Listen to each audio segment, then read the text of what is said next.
Hello and welcome.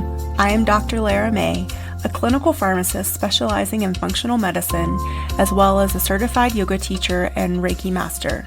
I run a truly integrative health coaching practice encompassing functional medicine lab testing, yoga and meditation, and a sprinkling of Reiki energy medicine.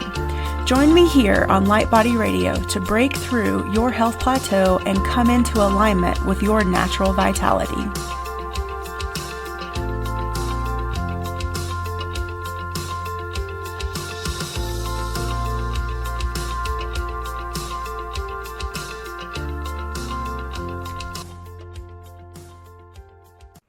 Hello and welcome to Light Body Radio. I'm your host, Dr. Lara May, and today we have with us Elijah Nisenboim. He is the founder of Effigy Breath. Sharing his work with tens of thousands of people for 30 plus years, he has a unique method for guiding people using Effigy Breathwork and sacred Taoist movement to reveal the trauma code that unlocks the map to one's life purpose. He has composed, created, and recorded 18 volumes of music created specifically for Effigy Breathwork and 6 volumes specifically rated to the 6 stages of Effigy Breath, which can be found on all streaming services. He is also the author of 3 books, The Trauma Code, Uncover the Hidden Map of Your Life's True Purpose, A Liberated Life, Effigy Breathwork, and the Process of Freeing Your Mind, and What's in Your Roots, Making the Unconscious Conscious. Those all sound fascinating. Thank you for joining us today. I'm excited to have you. Thanks. Yeah, I'm glad to be here. So tell us, you've been in the biz for quite a while. So tell us a little bit about your story and what brought you to Effigy Breath and the sacred Taoist movement to unlocking the trauma. That's really what I'm interested in, is speaking about unlocking this trauma aspect. So you're asking me a little bit about my own journey to Well, I grew up in Canada, and I'm always a seeker in some way since I was a child. Like, there was some part of the world around me that didn't make any sense to me. And music was sort of my gateway drug to higher consciousness, if you will. And I went on to become a musician. I was in my 20s. And at that time, I was playing in this piano bar, and there was this place next door that did massage. And I went there to get body work, and I made friends with the lady, and she and her husband were moving to California. This is in 1990. And she said, put stuff in storage for me and I'll give you body work. And I said, sure. And then she said, well, why don't you try this breath work my husband does? And I thought, well, breath work sounds like work. And I was broke and I was lazy. But I said yes. And the breath work absolutely floored me. It knocked me out. It was so powerful. And when I was a child and I played the piano, I had piano teachers who used to hit my hands with a ruler. So when I did the breath work, I had so much pain in my hands. And after it was over, it really changed my life, changed my creativity, my sense of myself. And I followed my teacher. He had a training in San Francisco. I went there and I was like, wow, I want to move here. My wife was 8 months pregnant at the time, so she wasn't having any of that. And then eventually I moved to the Bay Area, and I left music behind and ended up in a life of service, in a life of doing breath work with people. And after about 10 years and thousands of them, I renamed it Effigy, and trying all the different techniques. And so Effigy is my own brand. And part 2 is that around 1999, I started to study internal martial arts, Tai Chi, with a Chinese man in San Francisco. And eventually he had a camp in China, and I went there and just fell in love with China. I learned the language. I went 21 times. I studied with many masters, and really eventually discovered that it's the roots of martial arts, internal martial arts, is Taoism. It's about your natural alignment and relationship with the universe. It's based on physics, elements, and animals. And so I kind of put these 2 things together. One is I use breathwork to clear trauma. It's just very simple. It's democratic. You don't need to know anything or be smart or be healthy or spiritually evolved. If you just do it, you will connect, you will release things, you'll feel incredible every time. And it's really instantaneous, but it's rigorous and challenging. And then the other thing is just that if someone's going to manifest their life purpose, you have all this habit pattern in the body. You can clear trauma, but that doesn't necessarily mean you know how to live your life correctly, because you have all this false patterning based on trauma. So I use Taoist movements to help with that. I love that. So, in some of the posts you sent me in preparing for the episode, there's a mention of how trauma and problems are a necessary part of fulfilling our life purpose. Can you expound Yeah. on that a little bit? Because I don't think many people actually see it in that way.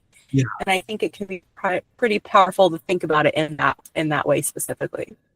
Yeah, that's a great question, because it's very, you're just got to the heart of the matter. You know, I call my book The Trauma Code, because it's sort of like trauma are the unresolved events of the past. Everybody has them. It doesn't have to be big things. It doesn't even have to be that somebody intentionally did something bad to you. But if you have everyone has a unique original configuration of who they are, like an acorn that wants to be an oak tree. When you have trauma, that energy of who you are gets locked up, and the trajectory of your life changes, and it's now harder for you to be able to fulfill what you're meant to fulfill. So you live in the adverse effects of trauma. So people think about trauma about getting rid of it, thinking of it as something bad. But like a movie, you know, you wouldn't watch a movie if there was no conflict or no adversity that somebody was overcoming. Everybody can say that, you know, some of the most difficult things are places that we've given us great wisdom in life, and also made us stronger. So I see that trauma has a value, and it's like compost in the garden. You just have to unlock the energy, and you have to unlock the lesson. That the trauma code is really like, well, you're not a victim. Like, why did your soul choose to come to this life, to have this experience in order to fulfill your life purpose? So the trauma code is really unlocking that, so that you don't live in the adverse effects of repeating the same problems over and over again as a reflection of those original traumas. I love that. And so the breath work, is that I guess, to maybe simplify it, is that like getting us out of the cycle that the trauma has put us in? Like, or how does that actually, is there a way that we know that besides the fact that we know that it works, but how? Well, you know, first of all, I'd be happy to, there's a 3-minute, I just did this in the last couple of months. The breathwork practice is over an hour. It's very powerful and potentially dangerous if you don't have a guide. But I have managed to create like a 3-minute video that people can do. It's free, and it's on my website. So if they want to try Effigy and just get the feeling of what it's like, you will immediately feel how intense it is within 3 minutes. So the reason, you know, the one thing you need to live over and above everything is your breath. You need it more than food. You need it more than water. Like it really is God in that sense, because it controls your life. You can't live without your breath.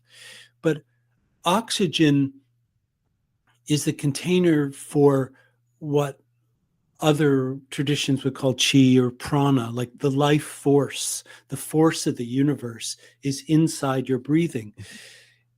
If you think about, all of your internal organs are unconscious, meaning you don't have to think about them for them to work. They just work, and you can't manually operate your liver. You can't tell your liver to do something. Even your heart, if you want to slow your heart rate down, you have to go through your breathing. But the lungs are this one mechanism in us that we can be unconscious like an animal and just go on and you'll keep breathing. You don't have to think about it, but you can also choose to breathe. And it's very much like a metaphor for being unconscious like an animal, just, or choosing your life, choosing the life that you want to live. So when you start to do breathing consciously, that's breath work. That's all breath work is. It's just conscious breathing. So the thing is, there are different breathwork practices for different purposes, but you're trying to use this force of the universe in a conscious way, in the same way you're trying to use your life in a conscious way. My particular practice comes from a family of practices that come from India. It's 5,000 years old, which is mouth breathing. It's basically, and I love to talk to medical people about this because it's conscious hyperventilation. So, and my mom was a pharmacist, and when I had a center in San Francisco, it was next to all the hospitals, doctors, people would argue with me about the dangers of hyperventilation. But it's an involuntary reaction to trauma, like when you have a panic attack and you start to hyperventilate. But conscious hyperventilation is to breathe in consciously and to bring in that life force energy. And what happens is it takes you on this journey back to your unconscious, to the place where this trauma is held. And it's a guarantee. If you're willing to breathe into it, you're going to release that trauma, and you will feel extraordinary. You'll feel alive, like you may have forgotten was even possible. So I just yabbered on for a while. Did I answer your I question? love it. Thank you. Well, you also answered another question I was going to ask, which is, what is your definition with your practice with breathwork? Because, I feel like breathwork is sort of like, like a hot topic these days. But I love that you made it very simple. And, like you said, it's just intentionally controlling our breath and our lungs. And that is so true. And the whole thing about, hyperventilation can be dangerous. It's dangerous if you live in that state, a long period of time, like all day long. Yes, we have people that come into our emergency rooms and ICUs for that problem, but that's not what we're doing with breath work. And so the other thing that I really like what you brought forward is combining the intentionality. And so, like you said, all of us have had trauma. We're not victims if we choose not to be. That's, I think, also a state of mind and a choice with our thoughts. Yeah. But that we should be living our life with intention and on purpose, deliberately, instead of just, bumping around and having things happen to us instead of choosing what's happening. Yeah. So how is effigy different than other methods like Wim Hof? I think that's one that people are probably familiar. I'll answer that, and I just couch it in, like you said a lot of really interesting things, and I just want to see if I can tie the whole thing together. For one, I feel like 100% of my role in this life, one of my purposes is I've always felt like this is for the people. Like I was always a person who was like, I just want my agency and autonomy from a very young time. Like, and we're living in an interesting time where people are struggling to figure out where their agency actually exists in this world. Like, because people have a hard time knowing what to trust, I guess. Mm-hmm. So I do like to simplify as much as possible. And I feel like if I can put this in a language that doesn't exclude people, that's really important to me. And I'll say, over the years, like the yogis have pranayam. And like when I would do a yoga class, they would say, oh, be careful, this is really dangerous and stuff. And I don't think it is. Breath work is just, there's the nose, there's the mouth, there's the left side, there's the right side, there's holding it, there's not holding it. That's it. That's all of breath work. But this particular technique, it's different because it's kind of a garbage collector. It's like, if you breathe like this, it's like going into hyperventilation from a conscious place to bring up the deepest stuck places. And I feel like anybody can do this and get benefit from it. And you asked, just to sort of tie this together, well, couple things. So one is I want to keep it simple. The other is that you don't do this on your own, not at the first. That's a bad idea. But if you want to try any breathwork practices, you should, because you should explore what they're all about. It's not that complicated. It's breath and work. But the thing that I think distinguishes effigy for me between other techniques, because over the years, well, back in the day, there was holotropic and rebirthing and other ones, but now Wim Hof's quite popular. And Wim Hof is a different technique because it uses, ours is so simple. You don't use the mind. It's not a pattern. Like Wim Hof, you'd breathe a certain amount one way and then another way, and it's not as long. Mine is to defeat the mind's ability to have control. So you're just breathing really full the whole time without stopping. It challenges you to do it, but there's nothing to think about. But the main difference between ours and many others is that, like, there's a certain life hack kind of quality to some of them. And like, first of all, I think Wim Hof himself is extraordinary, and what he's created, how he's brought breathwork to the fore is amazing. But it is about sort of mind over matter, or matter over mind. Like you're trying to control something. And I feel like control is a function of trauma. And if you do this practice, it's very vulnerable and very emotional. And all of our ultimate injuries of life are in the heart. They're heartbreaks. They're things that we can't tolerate, like feeling and experiencing. And it's a different kind of a pain. Like, you know, when I first heard about Wim Hof, my friends, people were doing cold plunges because that comes from him. And then one day my father passed away. He and I used to go to where he would play squash, and I would do sauna. So I bought a sauna for my house. And I was like, I'm craving the cold. So I ended up getting a chest freezer and cold plunging. I'm like, this is amazing. But I never got in it feeling like I was under threat or emotional or I was going to die. It was just like, oh yeah, the body hates this and it's really good for me. And can I tolerate it? That's more what a lot of people, the way people use breath work. I see it as you are confronting some of the deepest, most core held patterns that keep your life stuck. And it's really about vulnerability. And this brings me to the last thing, which is why we really value the facilitator, because ultimately, and particularly in this interesting post-pandemic time, like the biggest power we have as humans is our connection with each other. It's not my incredible technique or my skill or anything. It's that the human energy of two people being together with a shared intention. And I've always sort of held that. So when one person lays down to do this kind of work, they're allowing themselves to go somewhere so uncomfortable, and the person holding space gives them that permission and safety to do it.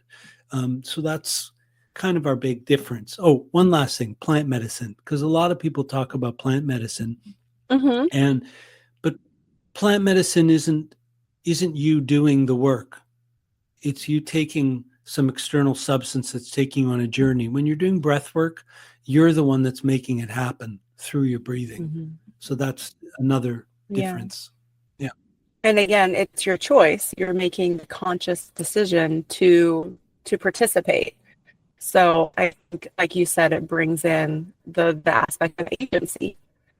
So yeah. Yeah. So I think I like the word choice because, like you said, about victims and state of mind, I do think we have choice for how we see our life. And while you can't really change what happened to you in the past, you most definitely have a choice in how you're going to choose to use the material of your life in your life. Yeah. Yeah, and even our thoughts about what happened, because I'm from a school of thought and a training that sort of teaches that our thoughts create our feelings. And so if we think about it that way, then regardless of the trauma is the circumstance, but what we think about it is going to create how we feel about it that then will create our actions and results from that. And so if we choose to see trauma as something that happened for us in order, like you said, to unlock our life purpose or to show us, what we're capable of in terms of how strong we are, or what amazing, beings forgiveness we can be, or there's a myriad of things that come out of traumatic experiences. As unfortunate as the experience itself is, it really does drive each of our unique paths in life, like what you're curious about, what you're curious about healing. And then, like in your example, in my experience too, what I'm curious about healing, what I usually end up teaching others about as well. So it helps us sort of, like you said, like take care of each other and create a community, because that's what we are as human beings. We're social animals. And it was actually that social aspect of being human that helped our brains develop the way it did. So, which I think is really fascinating. I just started reading The Body Keeps Score. So I think a lot of what you do, what you're teaching, probably related to that whole. And I was actually going to ask you about that. Like, have you had experiences where seeing where people are holding the trauma in their body, and with your effigy breathwork practices, releasing different manifestations of that physically? Yeah. Well, there's, let me try to be simple about it. There's a complexity to what you're saying. I mean, well, in my system, and it's in my book, but there's a whole part of my book I cut out because it's really for when people are doing my work. But I say I have this system called the 4 levels of the mind, the 4 regions of the self. So I say we exist on 2 planes of existence. The vertical plane is between us and spirit. And I say there's not one mind, there's really 4. I mean, we can definitely say the body mind, right? Because your thoughts as sensation. But I say there are these 4 minds, and that is your internal reality that has nothing to do with time space. It's about your level of awareness and wakefulness. But on 2 of those levels, there's a linear level, which is the mind that we know and love, and what I call the energetic level, which is like feeling, but it's sort of our masculine and feminine, our mind and our heart. And I think that you said, the mind creates feeling, but I could also say it goes the other way around as well. Like, if you have feelings, your mind immediately can jump into interpretation. And at the core of trauma, you have 2 main effects. One is perception and interpretation changes, meaning I now start seeing, well, you're this bad person is going to do something to me. So I start to see things through the lens of trauma. And the other is that I'm averse to experiencing emotion. And so those 2 things are at the beginning is sort of where I focus. But then there is, as you said, well, where does this happen in the body? So, I mean, I've done tens of thousands of breath work with people, and I've done many, probably 15,000 private sessions. So the body is so fascinating. Like if someone has sex abuse, you might think, oh, they have that trauma in their in the reproductive area, but not necessarily. It's very mysterious. But wherever anywhere in the body is somewhere that your consciousness lives. So anywhere in the body you can have the experience of trauma. And if you think about just, I got to, don't be a pain in the neck, or I can't stomach this, or my Achilles heel, or, the body to me is a metaphor. It's when I say there's 4 levels of ourselves, like we have the most physical, which is our animal level. But as we move up, my 4th level is called the visionary level of the mind. And that's that's the part that's connected to spirit, that has vision and intention, can hold, like, and the animal that I connect this to in Taoist is the tiger, which can, I live next to State Park. There's mountain lions there that are 5 miles away that can keep track of me right now. Like, put Right. their intention. The word in Mandarin is yi. It's like you can put your intention. That's so esoteric. But for you to have that connection all the way down to the body is holding. The body definitely keeps score, because the body is where the rubber meets the road. It's where all of everything that you've intended and thought and felt and experienced still exists. So the body never lies. That's the linear mind, liar all the time. Right. Yeah. I mean, Yeah. just where, as a protective mechanism, but still, Hmm. but the body Right. doesn't, the body tells the truth. Yeah. Right. I mean, and that's the thing, is when we're in the experience of the trauma, these things are protective for us. They do, it's to keep us alive. But then after the experience is Yeah. past and we're stuck in fight or flight, or like you said, like we start to see the world through this lens of whether it's distrust or fear or any of those things, then it starts to become a disservice. And Yeah. even though it's just our mind still trying to protect this, delicate body that we have. So yeah, it's really Well, fascinating. I think that's why it's so difficult to release trauma, because, and why there's a million things out there to apparently help us with it. I use breathwork because it's fundamental to life, but it's hard to get past the guard at the gate, because the nature of the mind, that level of aware. Well, let me back up. Our society trains us to and rewards us for linear thinking. You get your cookie for memorizing information and learning how the system works. You don't get Mhm. rewarded for creativity, not too much. And so we when we have trauma, our first place to go to is to organize it rationally and linearly. And that but the nature of the mind's job is to protect you from getting in contact with that energy, because it doesn't want you to experience pain. So the game of personal transformation and healing and trauma release is getting past the protection. And so when you do this particular breathwork technique, I'm not saying I have the answer to everything, but just to say, in this particular technique, when you hyperventilate and you breathe, you go to an altered state and the mind loses control. And then you'll see, it's like you're getting on a boat and you can just feel yourself going back towards some distant place inside yourself. And then Mhm. you can let it go. So, Love it. So how does the music that you've created tie into this? So is yeah. it to accompany the breathwork exercise itself, Yeah. or yeah? You know,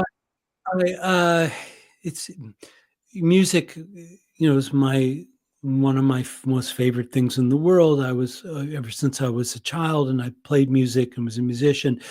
So when I first, well, and my initial teacher of the breath work, he actually was, a fun fact, a DJ on a pirate radio station off the coast of Britain, because the BBC wouldn't play the rock groups at the time. They made a movie about him. Oh. He pitched the script and they stole it from him and made a movie called Pirate Radio. But he interviewed the Beatles. Like, he was an interesting dude. And when I finally met him, in the way he used music, we sort of were in cahoots together, and we used our favorite music, because when people were breathing, I'd want to take them to that higher experience. But after many years, I realized that if I'm trying to get people out of memory and into the present, playing things that people knew or liked wasn't necessarily helpful. And I was hearing things, evocative things, that I couldn't find. So I started to create them. And that began this journey of making what I think is sort of my own genre of music, which is, it's not intended to entertain, which most music is. It's not intended to narrate. Like, if you go see a movie and it's very dramatic, ta-da, and then there's like this crash or whatever.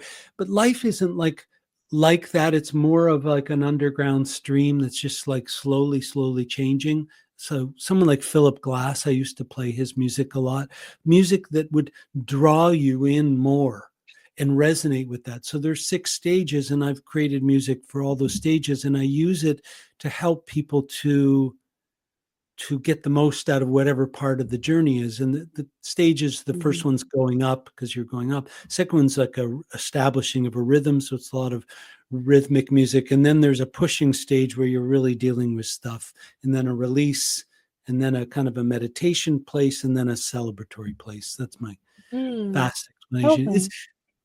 It's my favorite part of the subject, but it's not the one that people generally talk about, because if it really works, you almost don't even notice that it's there.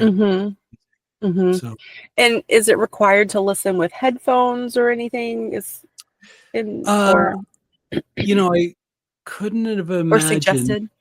in a million years that people would do this online. But when the pandemic came, I'd been traveling nonstop for 20 years. So pandemic kind of saved me in a way, because I could just stay home and everybody arrived in one screen. So people were wearing headphones and things like that. But I feel like it's kind of better if there's more air and space in the room. I'm back to being in person again. I'm traveling a lot.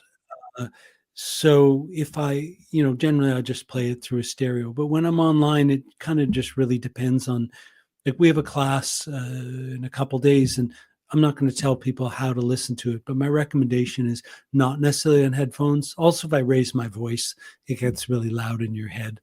So, yeah. True. Yeah. Well, this has been amazing. Anything else about the book that you want to bring forward? I feel like we should send people to the book, but do you want to talk about that a little bit? Well, I'll just say, if somebody's wants more information, like, there's a lot of what I did during the pandemic is be more organized about the process. So you can just get on my website and get on our newsletter. I write almost every day. If you don't want to hear from me, then, it's just education. Then there's the book, and there's a free forum. So there's a lot of real easy ways. You can just click on the contact link. I have a business partner, and she sort of manages the website, but you can reach out to me and ask me anything at any time. And then there's classes and programs, and it kind of goes from there. So, but I would say, the book is 30 years of how it took me only about 2 weeks to write a book that was 400 pages. And it took me a year and a half to make it. It's only 100 pages. And that was the hardest thing. I was like, how can I make this so simple and so direct? So I feel like you can read the whole book in an hour, really. And that was intentional. And it's on Amazon. I love that. It's also on Spotify and Audible and all that. There's an audiobook. Oh, great. Oh, fantastic. Yeah. Wonderful. I'm a huge audiobook consumer because I spend so much time traveling, driving. Yes. So awesome. Well, anything else that we didn't touch on that you want to bring forward before we wrap up? Well, I want to thank you for having me. And I love the way that you formed your questions and your ideas of it. It was a joy to talk with you. Oh, thank you. Your website, we haven't mentioned what it actually is. Effigy Breath, EFFIJI, effigybreath.com. Oh, okay. Beautiful. Simple. Yeah. I love it. If you Google me, I'll come up somehow. Okay. Wonderful. And so we'll put this in the show notes. Those live at drlaramay.com/podcasts. And again, thank you so much for joining us today. And if you guys want to experience the effigy breath, definitely head on over to the website and check out the newsletter and the free 3-minute guided breath work. And I would definitely say this is probably worth its weight in gold. I haven't experienced it myself yet, but I'm very curious. So thank you so much. I really appreciate your time. Yeah. Awesome. Well, thank you, everybody. And again, make sure you check out his website. And again, if you need the show notes, you know where to find them. and we will catch you on the next episode.